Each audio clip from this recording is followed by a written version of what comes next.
Muy buenas inicuos, vamos a seguir aprendiendo acerca de los trastornos antisociales de la personalidad para buscar explicaciones a hechos y comportamientos nada normales, atípicos y que en muchas ocasiones hasta son violentos emocional y físicamente, tanto en líderes como en algunos miembros que pertenecen o pertenecieron a agrupaciones sectarias, que ejercen la persuasión coercitiva, que a su vez también es una forma de abuso emocional. Bienvenidos a características y diferencias entre psicópatas y sociópatas.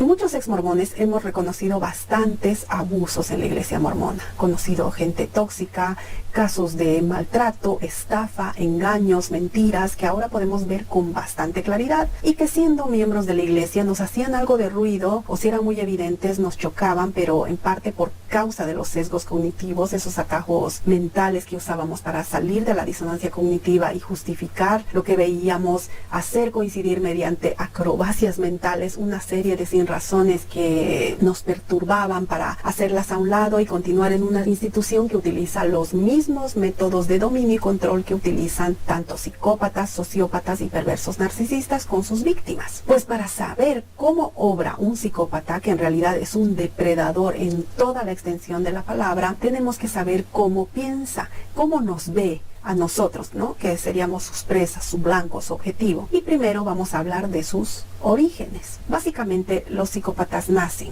y los sociópatas se hacen. Habíamos dicho que ambos te van a hacer daño, bien hayan nacido así o les haya pasado algo que les haya dañado ese cableado cerebral, te van a hacer daño o van a influir de manera muy negativa en nuestras vidas, tanto como una persona que sea miembro de tu familia o tu padre, tu madre, tu pareja, tu jefe, tu compañero, tu profesor, pero lo peor de lo peor, un líder eclesiástico o una institución manipuladora y depredadora como es la iglesia mormona, a la que tanto mencionamos. Entonces, vamos a ver cómo se perciben estas personas a sí mismas. El psicópata se siente Dios. Se percibe como una persona sin fallos, omnipotente y omnisciente. Si tú no lo valoras o no lo ves como él se ve, el que está mal eres tú. Él o ella te va a mirar siempre por encima del hombro porque se cree realmente superior. Está convencido de que es superior. Carece de emotividad positiva. Las únicas emociones que sienten son odio puro, odio genuino, envidia patológica porque les choca realmente, les perturba el éxito ajeno. Como la iglesia mormona siempre tiene una crítica presta a menospreciar o infravalorar a otras iglesias y denominaciones religiosas. También sienten esa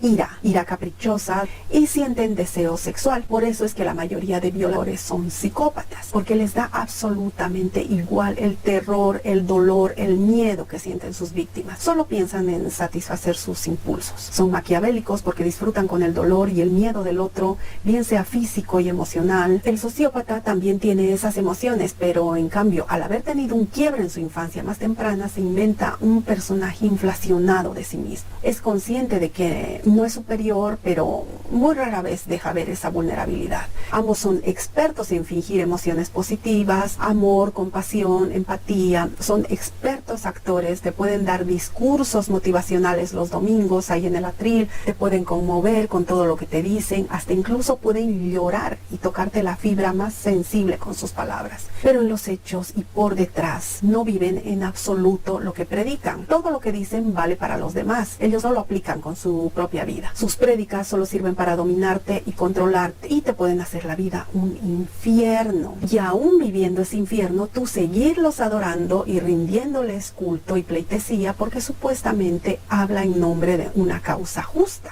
o hablan en nombre de Dios. O toda esa dinámica se materializa en forma de iglesia. La iglesia es perfecta, los miembros no. Y esta idealización te la inculcan hasta que la asumes como una verdad innegable al grado de que ni te atreves a cuestionarla en lo más mínimo. Y si lo hicieras, vas a justificar inmediatamente para no salir de esa idealización, para que no se rompa la imagen de perfección y rectitud con la que se muestra. O sea, igual que un psicópata. Te envuelve lo propio con un sociópata y un narcisista patológico. Más características: la ausencia del miedo. El psicópata es un intrépido por excelencia, no tiene miedo, pero es muy prudente, planifica todas sus estrategias con sumo cuidado, es perfeccionista, minimiza los riesgos para no verse perjudicado, suelen ser más inteligentes a la vez que astutos, tienen coartadas para todo, igual que la iglesia también tiene justificaciones para casi todas sus inconsistencias, es decir, es una frialdad y un temple impresionante. lo cual los hace increíblemente cínicos. En cambio, el sociópata sí que tiene cierto temor, ¿no? Mínimo a ser descubierto, aunque también se cuida como el psicópata, pero no es tan eficaz por causa de esa ira caprichosa. El sociópata es más iracundo que el psicópata porque no es tan organizado, es más impulsivo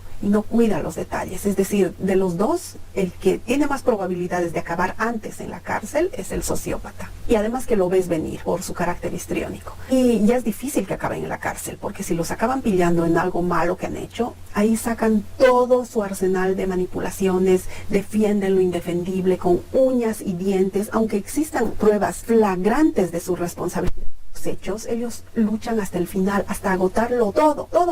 ¿Qué pasa en el caso de la iglesia, por ejemplo? Todo el mecanismo es psicopático, porque es depredador de todos nuestros recursos, tiempo, dinero, ilusiones, de todo. Y lo peor es que estamos viendo pruebas de su falsedad, hablamos de sus inconsistencias, etcétera, etcétera.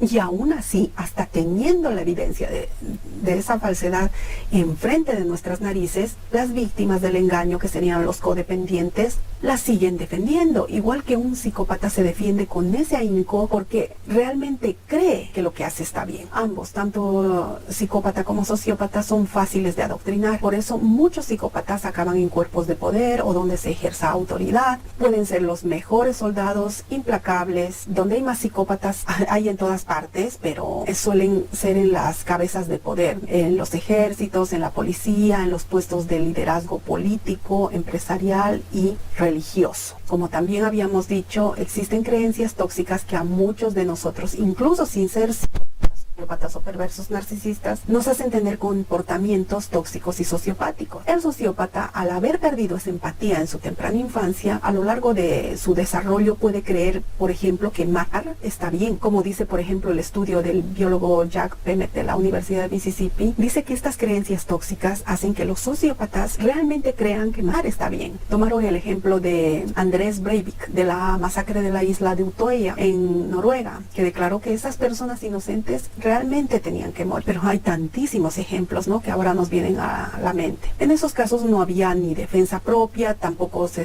trataba de una guerra donde dos partes se declaran enemistad y acuerdan destruir el uno al otro, o uno invade un territorio y el otro se defiende. Ojo, no estoy justificando las guerras, solo intento explicar que los sociópatas previamente adoctrinados están convencidos de que matar inocentes está bien.